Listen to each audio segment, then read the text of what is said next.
రాకపోతే చూస్తానా నేర్చుకుంటా. ముంబై, గోవా.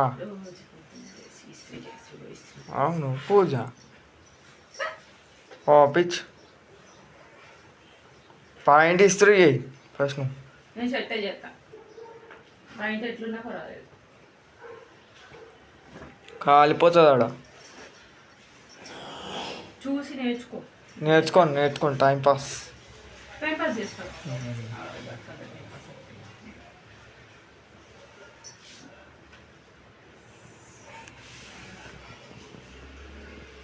చేసే 10 మనుషులు ఉంటే మీరు టైం పాసే చేస్తారు. అవునవును టైం పాస్.